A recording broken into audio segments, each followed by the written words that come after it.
Good morning friends, welcome back to my channel. कल Gujarati new year था, तो मेरी ओर से आप सभी को साल मुबारक। गुजराती में साल मुबारक बोलते हैं नए साल को। तो happy new year, happy new Gujarati year to all of you. आज 4 नवंबर है, मंडे। 3 दिन की करीब करीब छुट्टी थी। एक दिन का ट्रेडिंग सेशन था फ्राइडे के दिन, उसके अलावा करीब करीब 3 दिन की छुट्टी थी। तो काफ़ी रिलैक्स फील हो रहा है।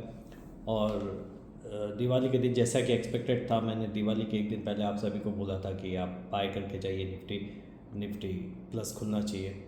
और वैसा ही हुआ, लेकिन समहाउ ऑप्शंस के प्राइजेज़ में निफ्टी के प्लस खुलने के बावजूद भी कोई इजाफा नहीं हुआ। और वो क्यों हुआ, किस लिए हुआ, उसका कारण मुझे पता नहीं, पर समहाउ कहीं कुछ मैनेजमेंट दिखाई देता है किसी भी चीज़ का। अदरवाइज़ अगर 100 पॉइंट निफ्टी प्लस खुलता है तो ऑप्शंस के रेट्स को प्लस होना ही चाहिए था, और वो हुआ नहीं।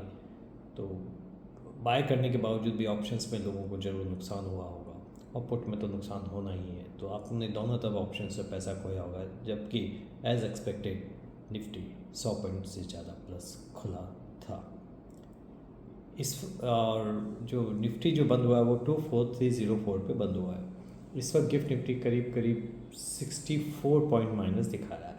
मोटा मोटी मेरा ये मानना है कि निफ्टी 24,245 24245 के आसपास खुल सकता है, और वापस वो 24,445 24,445 24,445 की तरफ जा सकता है। तो मेरे हिसाब से आज की रेंज ये रहेगी। बट अक्टूबर चला गया है। अक्टूबर में एक तरह से ब्लड बात था एज एक्सपेक्टेड। सितंबर में जो एक्सपेक्टेड था हमारा, हमने एक्सपेक्ट किया था कि अक्टूबर बहुत ख़राब रहेगा। अक्टूबर ख़राब रहा। बस दिवाली के आसपास, जैसा कि मैंने आपको वापस बोला था, कि थोड़ा सा रिलीफ की उम्मीद है, क्योंकि दिवाली मार्केट ख़राब नहीं करेगा। लेकिन अब दिवाली बीत गई, नवरात्रि बीत गई, सब कुछ बीत गया। अब हमारे यहाँ कोई फ़िलहाल त्यौहार नहीं है सिवाय क्रिसमस के। वो यूएस का फेस्टिवल है, हमारा नहीं है। तो अब मुझे ऐसा लगता है कि निफ्टी नई रेंज के लिए तैयार हो रहा है, जो कि बहुत बड़ा डाउन ट्रेंड होगा। करीब करीब मेरा ये मान के चलिए, इस वक्त जो मुझे इमीडिएट निफ्टी की नई रेंज दिखाई दे रही है वो 23750 से 24245 दिखाई दे रही है। और अगर नवंबर तक की बात करें तो मुझे नवंबर में निफ्टी 23250 की तरफ जाता हुआ दिखाई दे रहा है। 23250 नवंबर में ज़रूर एक बॉटम बनाएगा। बॉटम यानी लो बनाएगा, बॉटम नहीं बनाएगा। बॉटम एक बार बनेगा 22,250, 22250 पे बॉटम बनेगा फ़िलहाल टेम्प्रेरी। लेकिन जो निफ्टी का लो है नवंबर के लिए, मेरे हिसाब से 22250, नहीं सॉरी 23250, ठीक है। तो ये मेरा निफ्टी का इस महीने के लिए, नवंबर के लिए प्रेडिक्शंस है। ऑटो सेल्स के नंबर बहुत अच्छा है एज एक्सपेक्टेड, बिकॉज सितंबर में काफ़ी सारी जो नंबर्स थे, जो बाइंग थी, वो लोगों ने पोस्टपोन की थी दिवाली और नवरात्रि की वजह से। दीपावली और नवरात्रि में हमेशा ऑटो सेल्स के फिगर अच्छे आते हैं, उसमें कोई सरप्राइज वाली बात नहीं है। तो करीब करीब सभी कंपनी के रिजल्ट्स अच्छे हैं, तो एक टेम्प्रेरी बाउंस ऑटो कंपनीज में दिखाई दे सकता है। सबसे अच्छे रिजल्ट जो आए हैं वो as expected Mahindra and Mahindra का है। मैंने हमेशा आप सबको बोला कि अगर ऑटो सेक्टर में अगर कोई चीज़ स्टॉक बाय करना, तो महिंद्रा एंड महिंद्रा के रिजल्ट्स नंबर्स बहुत अच्छे आएंगे अगले 6 महीने तक। और महिंद्रा एंड महिंद्रा ने बहुत अच्छे से आप सभी को, हमको सरप्राइज़ किया है। तो महिंद्रा एंड महिंद्रा पे नज़र रखिए। टाटा के कोई रिजल्ट्स इतने मुझे अच्छे दिखाई दे नहीं रहे, तो महिंद्रा एंड महिंद्रा में बने रहिए।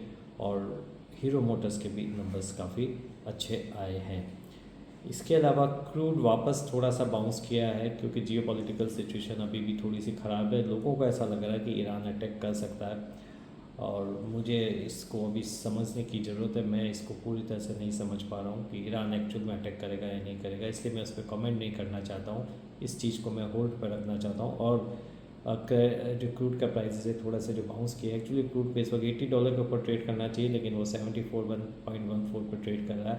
तो वो क्रूड एक मंदी दिखाता है। क्रूड आने वाले समय में $60 की तरफ जा सकता है, जो रिसेशन को ट्रिगर करेगा। कल और परसों यूएस के इलेक्शन से देखना होगा कि कौन जीतता है, और उस पर बहुत सारी चीज़ें डिपेंड करेगी। चाइना में भी पैकेज आने वाला है, कौन सा, अगर ट्रम्प जीतते हैं तो पैकेज बड़ा आएगा, और कमला हैरिस जीतती है तो पैकेज उतना बड़ा नहीं आएगा। लेकिन उसकी वजह से मेटल सेक्टर ज़रूर बाउंस कर सकता है।